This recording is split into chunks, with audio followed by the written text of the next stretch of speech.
दर्शक बंधु बाद पड़ा महिला को मिल सुभद्रा टंका। हाँ दर्शक बंधु उपमुख्यमंत्री बड़ घोषणा जे जो महिला माने ए पर्यंत सुभद्रा टंका पैसा पाई ना से माने पाइबे 5,000 टंका जहाँकि तृतीय पर्यायर किस्ती टंकार। हाँ दर्शक बंधु तो सरकार तरफ कौन आसी लाटेस्ट अपडेट चलतु यही भिडियो जाणीना। तो दर्शक बंधु सुभद्रा योजन बाद पड़ा महिला भी पाइबे सुभद्रा टंका एने बड़ घोषणा कर उपमुख्यमंत्री प्रभाती परिड़ा। बुधवार एने घोषणा कर उपमुख्यमंत्री प्रभाती परिड़ा कहते जे वर्तमान सुधा 5 लाख महिला सुभद्रा योजन बाद पड़ती। मोट करी 5 लाख महिला सुभद्रा योजन बाद पड़ती। हाँ दर्शक बंधु उपमुख्यमंत्री कहवा अनुसार किंतु जो मैंने बाद पड़ती से भी सुभद्रा टंका मिल।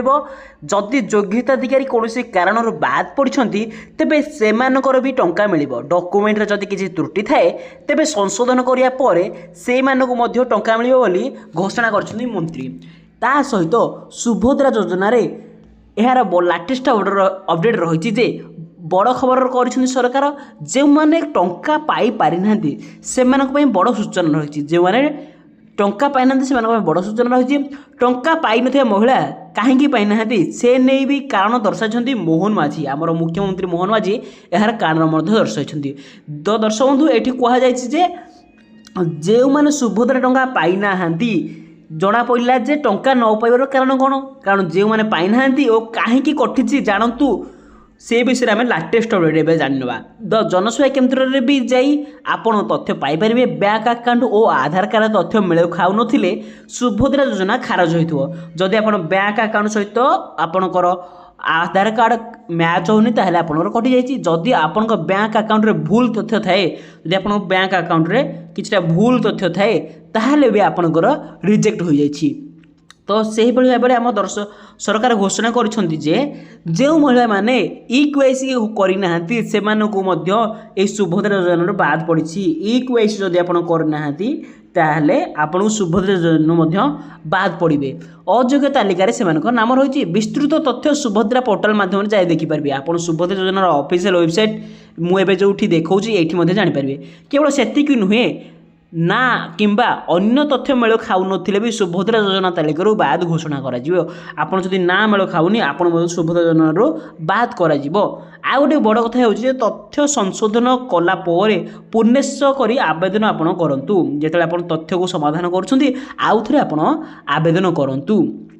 तो आसंता नवेम्बर 24 तारिख रे समस्त माँ भूणी मानकु तृतीय पर्यायर किस्ती टंका मिल। सुभद्रा पोर्टाल रे पूरा सूचना रही बेले आवेदन करुवा हिताधिकारी सबकि आप जानीपारे। तो तेज क्यों मैंने सुभद्रा टंका पाइबेनि। तो दर्शक चलो देवे आपको देखा दूचे पॉइंट अनुसार क्यों मैंने सुभद्रा टंका आपको मिल ना। तो आवेदन करथिले भी आपंकर कटिज। तो दर्शक बंधु जो महिला मैंने निम्नलिखित मानदंड कौन पूरण करूना से योजना अधीन लाभ पाइबा अयोग्य हेले भी से टंका कटे दि। तो दर्शक बंधु चलतु लाटेस्ट जानवा। सुभद्रा योजना सामिल होगा महिला बयस 1 जुलाई। तो दर्शक बंधु 1 जुलाई 2024 सुधा 21 वर्ष कम हो नथिबा आवश्यक। से भाव में 60 वर्ष अधिक कौन महिला सुभद्रा योजन सामिल हो पारे ना। एमाने जदि आवेदन करेंगे तेज से नाटी कटिज।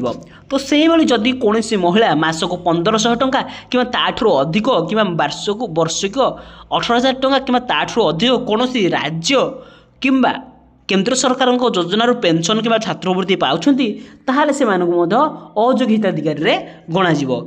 यह सहित जो मान योग्यता नहीं से पैसा मिल ना। तो दर्शक बंधु निहाती आमको कमेंट कर जनातु जे आपण जने सुभद्रा योजनार योग्य हिताधिकारी ना अयोग्य हिताधिकारी ता सहित निहाती कमेंट कर जनातु जे आपण केउं जिल्लारो आमर एही वीडियो को देखुछंती। तो दर्शक बंधु वीडियो केमिति लागला निहाती कमेंट कर जणावे। चैनल को जदि आपण प्रथम थर पई आछन तबे आम चैनल सब्सक्राइब करी पाखर बेल आइकन को ऑल कर रखिथांतु। धन्यवाद।